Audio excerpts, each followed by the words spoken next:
Good day viewers, welcome to another edition of the Daily Strange Stories. I'm John Brown. I hope you've had a productive and fulfilling week. Now, let's dive into the strange and unusual. Our lead story for today.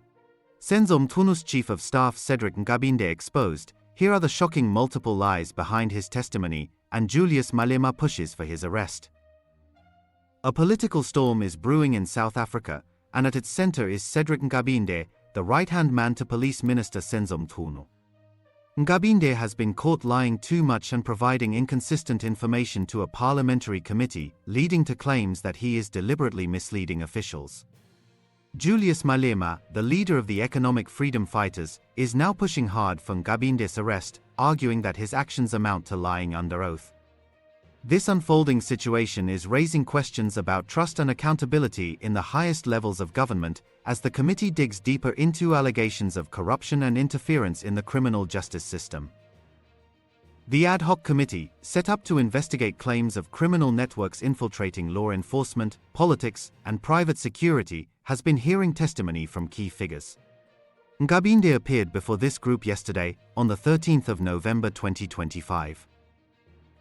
His session quickly turned chaotic when members pointed out major differences between the dates in his written affidavit and what he said during his oral testimony.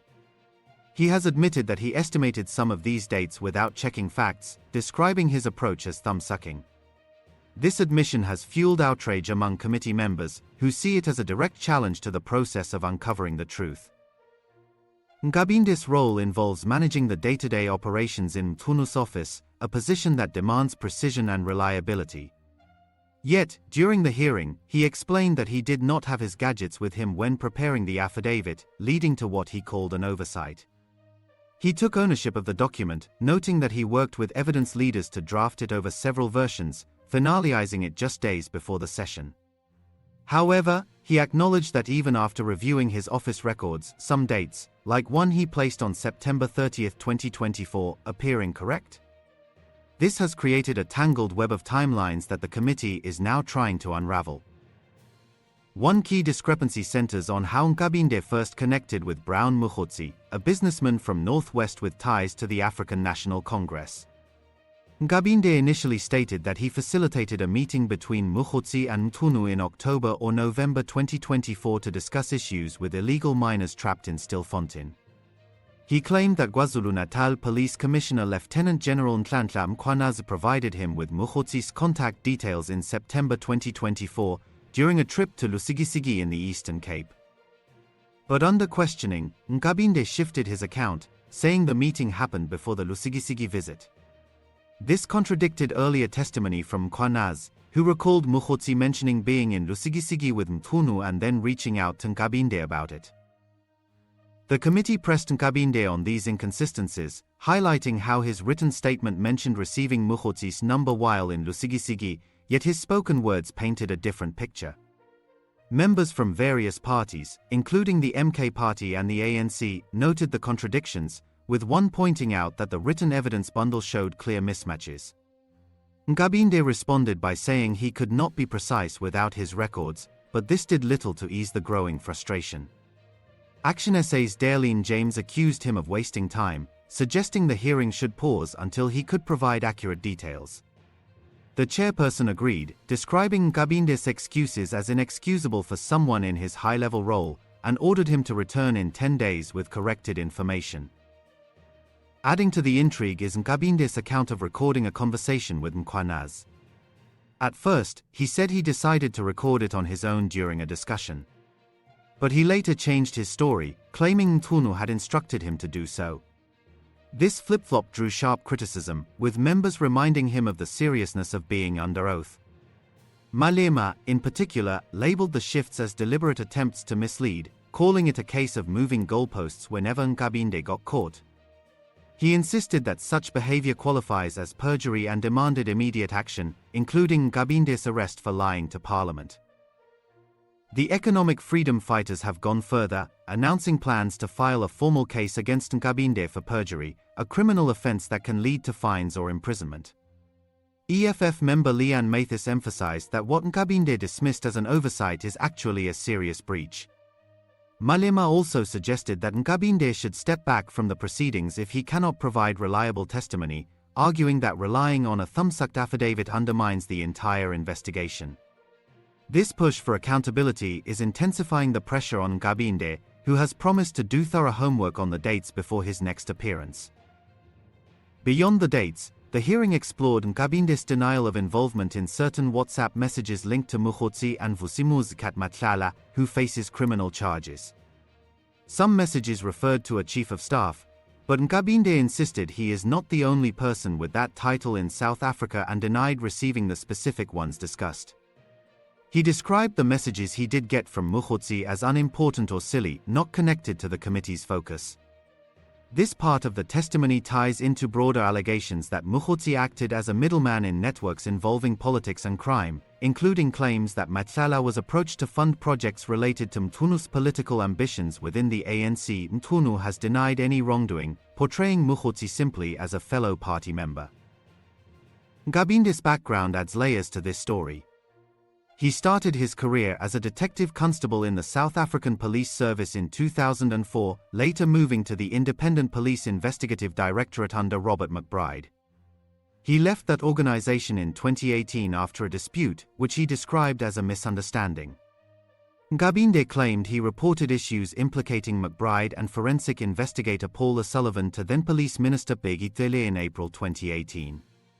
McBride, upon learning of the report, became upset, leading to a settlement where charges against Nkabinde were dropped in exchange for his resignation. His connection to Mchunu dates back to 2015, linked to the murder of Colonel Nkabinde, who served as Mchunu's bodyguard during his time as KwaZulu-Natal Premier from 2013 to 2016. Nkabinde was shot multiple times, and two individuals, Nkabinde and Mkhwanazi, were later sentenced in connection with the killing. Mchunu felt the Hawks were harassing him over the case, believing there was improper handling by police. Although Mchunu was never a suspect, he hired a private investigator and approached the Independent Police Investigative Directorate, where Nkabinde worked. This led to a personal meeting between Nkabinde, McBride, and Mchunu, marking the start of their intermittent contact. Nkabinde admired Mchunu as a high-profile figure in government and politics, someone he had previously only seen on television. Nkabinde also introduced Mkhwanazi to Mchunu during an impromptu visit in early 2024. At the time, Nkabinde and Mkhwanazi were in Empangeni handling personal errands, which Nkabinde lightheartedly called a boys' trip, joking that revealing more might cause trouble with their wives. He described his relationship with Mkhwanazi as very personal, contrasting with Mkhwanazi's earlier testimony that they were merely colleagues. This close tie has raised eyebrows, especially given the committee's probe into potential cartel influences in policing. Details emerged about two planned meetings between Mchunu and Mogotsi. The first, in October or November 2024, focused on illegal mining in Stilfontein and occurred at Mchunu's official government residence in Pretoria, though Nkabinde initially referred to it as a private home. Mogotsi arrived with 4 or 5 others, whom he called comrades from the Northwest ANC. A second meeting planned for January 2025 was cancelled. These gatherings are part of the larger scrutiny on how political figures might be entangled with business interests and law enforcement issues. The committee's chairperson, Soviet Lekanyane, wrapped up the session by urging Nkabinde to reflect on values like morality, integrity, and ethics as outlined in South Africa's constitution. The group is racing against a deadline of November 28 to finish its work and has requested an extension. Upcoming testimony from KwaZulu-Natal researcher Professor Mary de Haas is expected next week, potentially shedding more light on related matters. If I heard you correctly, Mr. Nkabinde, you said you did not know Brown Mogotsi before you were given an instruction by the minister to facilitate a meeting. That's correct, Chair. And that instruction, that meeting that you are talking about took place in November, correct? The first meeting? Around October, November. Yes, I said around, but under corrections, because I don't have my information. All my information are in those gadgets. Okay, around October. I could be precisely. Yes, around October, November. So the minister, when did the minister give you his number, Mr. Mogotsi's number? When did he give you? Before the meeting, a day before the meeting, or way before the meeting was held?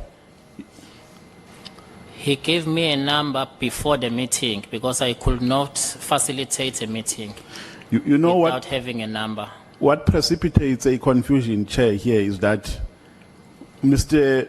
Nkabinde says in his statement, he was called by General Nhlanhla Mkhwanazi in September 2024. General Nhlanhla Mkhwanazi was asking him about Brown Mogotsi.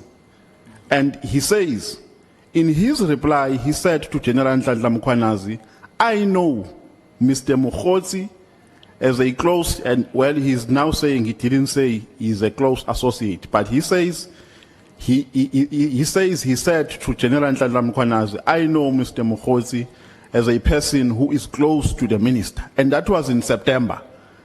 Again, he says he did not know Brown Mogotsi up until he was instructed by the minister to facilitate a meeting around October and November.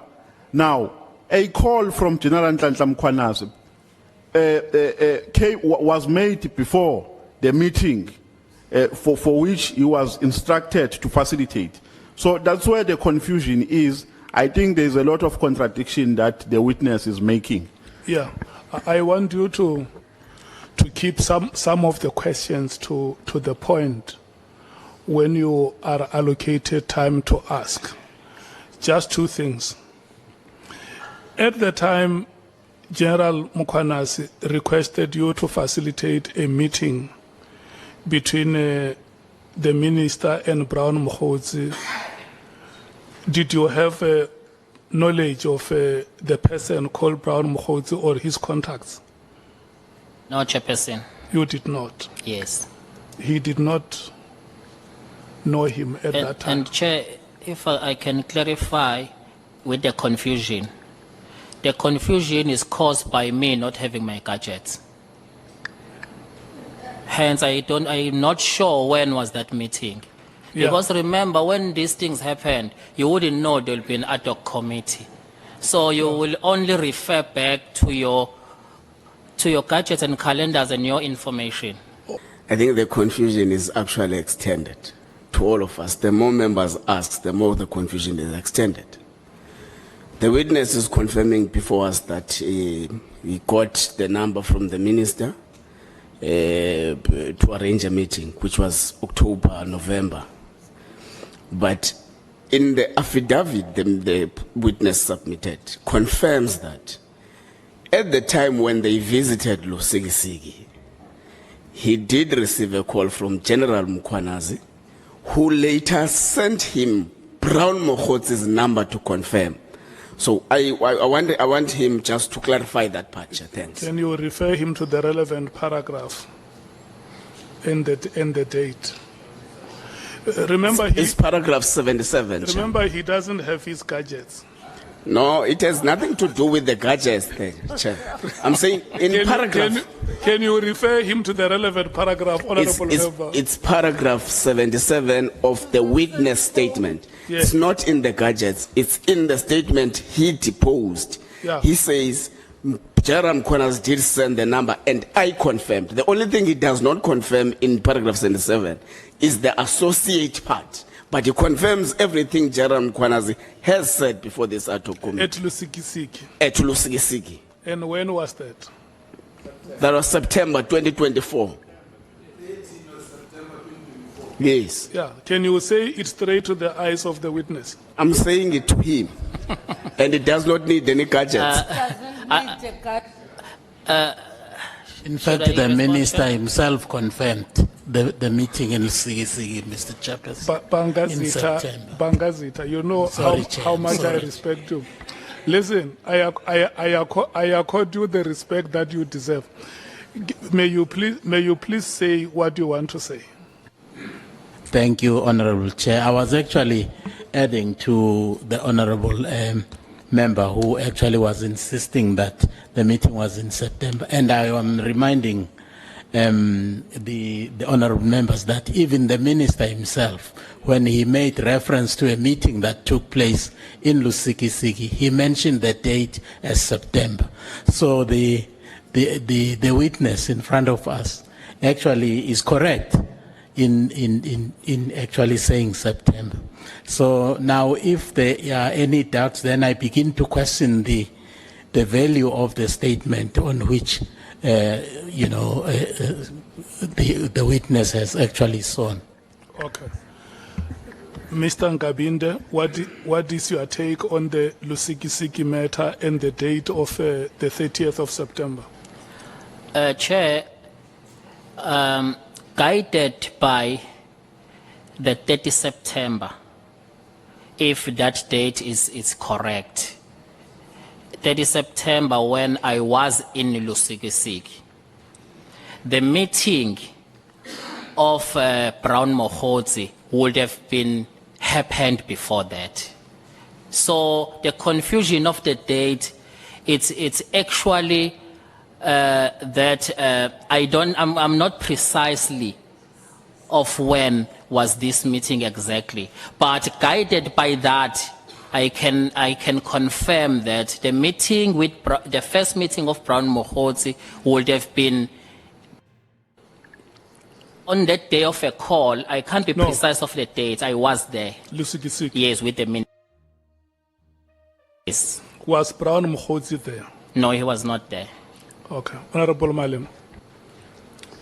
And Chief of Staff, is this affidavit your affidavit?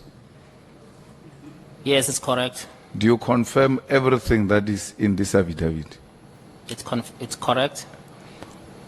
Did you have your gadgets when you were writing this affidavit? No, dates I was thumbsucking. So we are being given a thumbsucked information here in front of the nation, and we must accept that. Because the simple thing should have been to the evidence leaders, I don't have my gadgets, and as a result, I'm unable to give you an accurate information because you are under oath. Some of these things are going to come across as being lies under oath because you didn't have the equipment. So this information written here is not worth the paper written on because it's thumbsucked. Why should we proceed with these proceedings if you are saying you don't remember anything before or after? When you are caught, you change, it must have been before. Because here, paragraph 78, I confirmed that I knew who Brown Mogotsi was and that the minister too knew Brown Mogotsi from Northwest. Lieutenant-General sent Brown Mogotsi's number to me, and I confirmed that it was indeed Brown Mogotsi's number. This is a very serious detail which you can't just give if you don't make reference to anything at your disposal. You even give specific date. You say 30th September. We struggle with our children's birthdays here. When you remember 30th September without facilities, and then you come and say, when it doesn't favor you, I don't have my gadgets. Therefore, I don't remember. But we have an affidavit which they are saying it was thumbsucked, Chair. Thanks. That is a sworn statement, and on top of it is the oath that has been administered here. Chairperson, when I was consulted by the evidence leader, I was upfront with them that it is so unfortunate that I can't be precise with dates because I don't have information with me because of gadgets. Then I was advised to more or less, do you think it could be when? So this, I made this reference based on that, of which now I can confirm, guided by the call of General Mkhwanazi, of which even that call, I can't be precisely, it was 30 September. I'm just guided by what he said. But yeah, I can be... Just hold it a moment. If we are not accurate in terms of the dates or the days, let's use the chronological method. between the two events, which one came first? Lusikisiki and the October-November meeting. It means it was an oversight on my side. The meeting of Mogotsi, it can't be after Lusikisiki. It's before. The meeting that Of Mogotsi that will be Mogotsi, before. and then General Mkhwanazi gave you Mogotsi's number in terms of your sworn statement after at Lusikisiki, which comes after the October-November meeting. That's correct, Chair. But you say that was the time when you first got Mogotsi's number. It was when you were given by Mkhwanazi. No, Chair. The first, I was given by the minister. I want you to understand it. How possible is that the minister requests you to have a meeting, to arrange a meeting, and the minister gives you Mogotsi's number? Then you call a meeting. The meeting happens. And then thereafter, there is an event at Lusikisiki.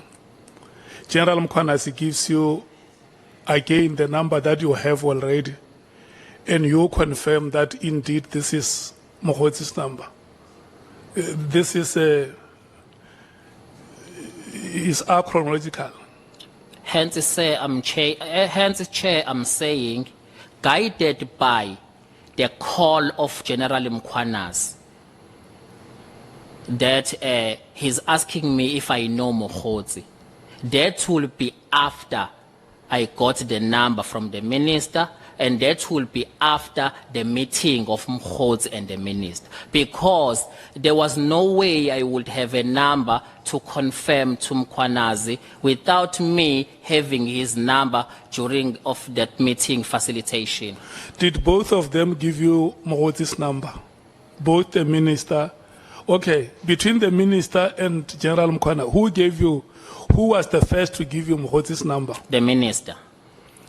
And then when General Mkhwanazi gave you Mogotsi's number, you already had it? Yes, I already had it, then I had to confirm it.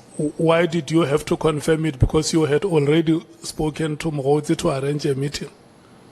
No, General Mkhwanazi, it was on a different context. General Mkhwanazi was asking, do you know a person called Mogotsi? He said he knows the minister. Then I confirmed that, yes, we know that guy. Is this his number? He was further confirming. Then I checked that, I said, yes, it's his number. Chief of Staff, we were very serious, and you are under oath. You can't say, guided by Mkhwanazi's call, now you know that you actually received the number before that call. Because you are the one who's writing the statement. At paragraph number 6, you write about Mkhwanazi's call to you. And you even write a specific date. If you are guided by that, it should have guided you when you were writing it here. Because then you proceed at paragraph 80 to say you are now, for the first time you received a number is when the minister gave it to you. You get Mkhwanazi's thing on paragraph 76, which must now help you to remember when did I get this number. You still proceed to write October even when you wrote Mkhwanazi's thing. You are deliberately misleading us. You are deliberately misleading us, and we need to put that chair on the record. He's deliberately misleading us. It's a shifting goalpost. When he's caught, he says, hey, I can't remember. Oh, now I'm guided by Mkhwanazi. Mkhwanazi should have guided you when you were writing this. You wrote it on 76, and then you wrote the other one on 80. You read this affidavit. You wrote it, you read it. You then even confirmed that you understand what you wrote here. But what you wrote here contradicts exactly what you are trying to tell us. No other support staff you could have verified these dates with. That's the one thing. Secondly, you've given us a sworn statement. You have sworn this morning. You now come and you say you have thumbsuck dates. You have a guided statement, and your dates are based on what previous witnesses have said. Are we really meant to probe further on a statement that is not truthful, on a statement that won't guide us to a means to an end? Because that's why we're here. We need to connect the dots. And when you're sitting there telling us, I don't know, it could have been 2 months prior, it could have been 2 months earlier, that is not even close. Are we meant to sit here today and even probe you with as to when things happened when you've given us a written statement? I don't think we should continue with you today. Honorable Nomvalo. Yeah, no, Chair. You see, our problem is that we are relying on the sequence of events here. And the sequence of events is explained by dates. To say on this date, this is what happened. And that is explained from the first to the last paragraph. If what we're being told here is anything to go by, it means the whole statement is misleading. So the committee can't rely on a misleading statement. And two, even if the statement was written by the evidence leader, they gave you to read the statement. They made you to confirm the content of the statement. And you signed the statement. Unless you are telling us that you signed it ad duress. If you are saying to us they made you to sign forcefully, then we can understand. But if they made you to read the statement and allowed you to sign it before the statement was commissioned, then it means the problem is with you. I think, Chair, the only option we have here, because we can't rely on a misleading statement. This is a misleading statement because he says he is not sure of the dates that he has written here. And the statement is reflective of dates from the first to the last paragraph. So there is no need for us to have this interview unless we are saying we have appetite of engaging in a talk show. Because this is a talk show. If he says, no, I made some mistake, some of these dates are not accurate, I did not have my gadgets. This is a statement for which you must be accountable in future. Because we make records here to say under oath, this is what you said to us. These are the dates that you gave to us. So there is absolutely no need for this interview. Nkabinde must go and write a proper statement and come back to an interview when he's ready for this interview. Unless he says he is ready to continue misleading this committee. Thanks for watching this news bulletin. Please share your opinion in the comments section. We would be glad to read and respond to your comments. Let's meet again tomorrow in our next strange story. Wishing you an exciting and adventurous weekend.